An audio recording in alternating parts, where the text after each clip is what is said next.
Assalamualaikum warahmatullahi wabarakatuh. Saya Muhammad Nanang Bahaudin. Saya Nora Ardila. Saya Wahyu Puspitasari. Saya Sela Afiska. Saya Sislani Maksulanti Lajar.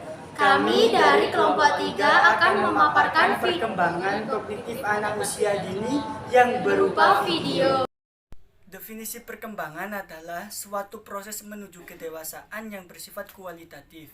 Dalam artian, tidak dapat digambarkan dengan angka, lebih dilihat dari segi fungsionalnya untuk menjadi makhluk yang sempurna seutuhnya. Definisi kognitif. Menurut William dan Susanto, pengertian kognitif menurut William dan Susanto adalah bagaimana seseorang dalam memecahkan sebuah masalah dilihat dari cara seseorang itu bertingkah laku, bertindak dan cepat atau lambatnya. Menurut Neisser, kognitif itu hanya bicara tentang 3 konsep, yaitu perolehan, penataan, dan penggunaan pengetahuan.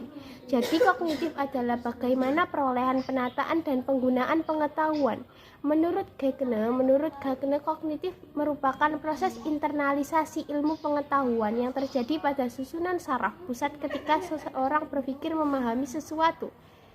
Menurut Driver berpendapat bahwa kognitif istilah umum yang dipakai untuk memahami sebuah metode pembelajaran, metode pemahaman yakni persepsi, penilaian, penalaran, imajinasi, dan penangkapan makna adalah sepaket dengan kognitif. Menurut Piaget adalah kegiatan seorang anak, bagaimana ia beradaptasi dan menginterpretasikan objek serta kejadian-kejadian yang terjadi di sekitar dirinya.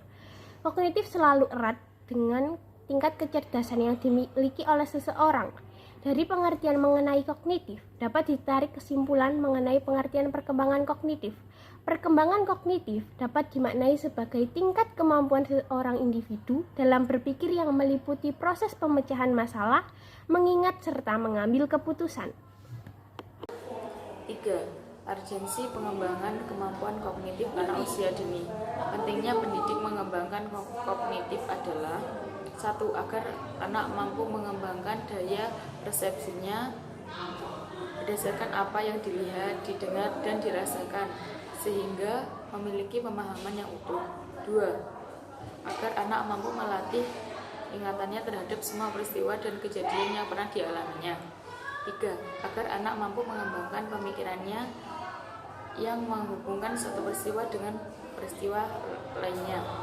4. Agar anak mampu memahami simbol-simbol yang tersebar di sekitar. 5. Agar anak mampu melakukan penalaran secara spontan maupun proses ilmiah. 6. Agar anak mampu memecahkan persoalan yang dihadapi. Tokoh-tokoh yang merumuskan teori kognitif itu ada 4. Tokoh yang pertama yaitu Jean Piaget berpendapat bahwa manusia mampu membangun kemampuan kognitif itu melalui tindakannya yang termotivasi dari lingkungan. Tokoh yang kedua yaitu Jerome Bruner berpendapat bahwa perkembangan kognitif itu juga melalui 3 tahap yang ditentukan dari cara penyajian anak ketika melihat lingkungan sekitarnya. Tahap pertama yaitu disebut tahap enaktif, ketika di mana anak tersebut berumur 0-2 tahun. Sedangkan tahap yang kedua yaitu disebut ikonik, di mana anak tersebut berumur 2-5 tahun. Dan tahap yang terakhir yaitu disebut tahap simbolik, yang di mana anak tersebut berumur 5-7 tahun. Sedangkan tokoh yang ketiga yaitu David Ausubel berpendapat bahwa teori kognitif itu teori yang di mana peserta didik akan belajar dengan baik jika isi pelajarannya instruksional konten yang sebelumnya didefinisikan dan kemudian dipresentasikan dengan baik dan tepat kepada peserta didik. Tokoh yang terakhir yaitu tokoh yang bernama Robert Geck. Beliau berpendapat bahwa teori belajar kognitif itu teori sebagai rangkaian langkah belajar yang mengategorikan situasi belajar berdasarkan peristiwa belajar. Faktor-faktor yang mempengaruhi perkembangan kognitif menurut Sugiono, faktor hereditas atau keturunan. Diungkapkan bahwa taraf intelijensi seorang anak sudah ditentukan sejak anak tersebut dilahirkan. Faktor lingkungan. Perkembangan anak sangat ditentukan oleh faktor lingkungan di mana tempat ia berada. Kematangan. Tiap organ tubuh manusia, baik fisik maupun psikis, dapat dikatakan telah matang jika ia telah mencapai kesanggupan menjalankan fungsinya masing-masing. Pembentukan. Pembentukan ialah segala keadaan di luar diri anak yang mempengaruhi perkembangan intelijensinya. Minat dan bakat. Minat mengarahkan perbuatan pada suatu tujuan, sedangkan bakat diartikan sebagai kemampuan bawaan sebagai potensi yang masih perlu dikembangkan dan dilatih agar dapat terwujud. Kebebasan. Kebebasan dapat diartikan sebagai kebebasan manusia dalam berpikir. Perkembangan kognitif yang terjadi pada manusia sepanjang hidupnya dipengaruhi oleh beberapa faktor yang mendukung, antara lain faktor keturunan, faktor lingkungan, kematangan, pembentukan, minat dan bakat, serta faktor kebebasan. Masing-masing orang memiliki faktor tersendiri yang mempengaruhi perkembangan kognitifnya yang dapat berjalan dengan cepat ataupun lambat. Menurut Piaget, faktor perkembangan kognitif dipengaruhi oleh hereditas. Hereditas tidak hanya menyediakan fasilitas kepada anak yang baru lahir untuk menyesuaikan diri dengan dunianya. Lebih dari itu, hereditas akan mengatur waktu jalannya perkembangan pada tahun-tahun mendatang. Pengalaman. Pengalaman dengan hereditas fisik merupakan dasar perkembangan struktur kognitif. Dalam hal ini seringkali disebut sebagai pengalaman fisis dan logika matematis. Transisi sosial. Transisi sosial digunakan untuk mempresentasikan pengaruh budaya terhadap pola berpikir anak. Ekuilibrasi. Ekuilibrasi merupakan suatu keadaan di mana pada diri setiap individu akan terdapat proses ekuilibrasi yang mengintegrasikan ketiga faktor tadi, yaitu hereditas, pengalaman, transmisi sosial. Terima kasih. 6. Proses kognitif anak usia dini. 1. Adaptasi. Sebagai kecenderungan bawaan setiap organisme untuk menyesuaikan diri dengan lingkungan. Adaptasi mempunyai dua komponen, yaitu asimilasi dan akomodasi. Asimilasi sebagai kecenderungan organisme untuk mengubah lingkungan guna menyesuaikan dengan dirinya. Contoh, seorang bayi yang memperoleh kebiasaan pola tingkah laku terhadap lingkungan. Akomodasi sebagai kecenderungan organisme untuk mengubah dirinya sendiri guna menyesuaikan dengan sekitar. Contoh, apabila bayi hendak meraih sesuatu, maka bayi tersebut harus menyesuaikan pengamatannya dengan objek untuk dapat melihat dengan baik.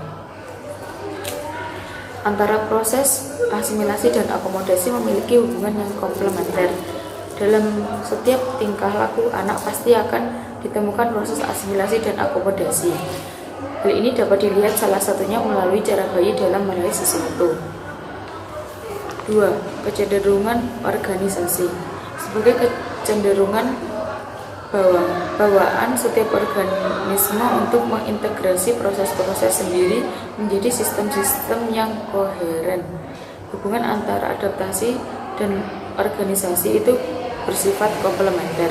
Bila seorang anak melakukan organisasi aktivitasnya, maka ia akan mengasimilasi kejadian baru pada struktur yang sudah ada, mengakomodasi struktur yang sudah ada pada situasi baru. Klasifikasi pengembangan kognitif anak usia dini. Klasifikasi pengembangan kognitif anak usia dini dibagi menjadi 7, yaitu yang pertama pengembangan auditory, yakni kemampuan yang berhubungan dengan bunyi atau indera pendengaran anak. Kemampuan yang dikembangkan antara lain mendengarkan atau menirukan bunyi yang didengar sehari-hari, mendengarkan nyanyian atau syair dengan baik, mengikuti perintah lisan sederhana, mendengarkan cerita dengan baik. Yang kedua yaitu pengembangan visual. Pengembangan visual adalah kemampuan yang berhubungan dengan penglihatan, pengamatan, perhatian, tanggapan, dan persepsi anak terhadap lingkungan sekitarnya. Kemampuan yang dikembangkan antara lain mengenali benda sehari-hari dan membandingkan benda-benda dari yang sederhana menuju ke yang lebih kompleks. Yang ketiga yaitu pengembangan taktil. Pengembangan taktil adalah kemampuan yang berhubungan dengan pengembangan tekstur. Kemampuan yang dikembangkan antara lain mengembangkan kesadaran akan indera sentuhan, mengembangkan kesadaran akan berbagai tekstur, mengembangkan kosakata untuk menggambarkan berbagai tekstur seperti tebal, tipis, halus, kasar, panas, dingin, dan tekstur kontras lainnya. Yang keempat, pengembangan kinestetik. Pengembangan kinestetik adalah kemampuan yang berhubungan dengan kelancaran gerak tangan atau keterampilan tangan atau motorik halus yang mempengaruhi perkembangan kognitif. Kemampuan yang dikembangkan antara lain finger painting dengan tepung kanji, menjiplak huruf-huruf geometri, melukis dengan cat air, mewarnai dengan sederhana, menjahit dengan sederhana. Yang kelima yaitu pengembangan aritmatika. Pengembangan aritmatika yakni kemampuan yang berhubungan dengan kemampuan yang diarahkan untuk berhitung atau konsep berhitung permulaan. Kemampuan yang dikembangkan antara lain mengenali atau membilang kata, menyebut urutan bilangan, menghitung benda, mengenali himpunan dengan nilai bilangan berbeda. Yang keenam yakni pengembangan geometri. Pengembangan geometri adalah pengembangan konsep bentuk dan ukuran. Kemampuan yang dikembangkan antara lain memilih benda menurut warna, bentuk dan ukurannya, mencocokkan benda menurut huruf bentuk dan ukurannya, membandingkan benda menurut ukurannya, besar kecil, panjang lebar, tinggi dan rendahnya. Yang ketujuh, pengembangan sains permulaan, yakni kemampuan sains permulaan berhubungan dengan berbagai percobaan atau demonstrasi sebagai suatu pendekatan secara saintifik atau logis, tetapi tetap dengan mempertimbangkan tahapan berpikir anak. Adapun kemampuan yang dikembangkan antara lain, yang pertama mengeksplorasi benda yang ada di sekitar, yang kedua mengadakan berbagai percobaan sederhana, yang ketiga mengkomunikasikan apa yang telah diamati dan teliti. Sekian, terima kasih. Strategi pengembangan kognitif anak usia dini. Anak-anak merupakan tahapan dari semua proses manusia yang awal. Setelah dilahirkan dan menjadi bayi, kita tumbuh dan juga berkembang. Di masa anak-anaklah kita memiliki berbagai hal yang dianggap cemerlang, seperti halnya dengan belajar, mengenal dunia baru, atau hal yang membingungkan. Dalam semua perkembangannya, anak-anak memiliki perkembangan kognitif ataupun perkembangan pikiran. Dalam dunia psikologi ada dua tokoh yang paling dipercaya teorinya. Berikut ini penjelasan mengenai perkembangan kognitif, yaitu ada 4. 1.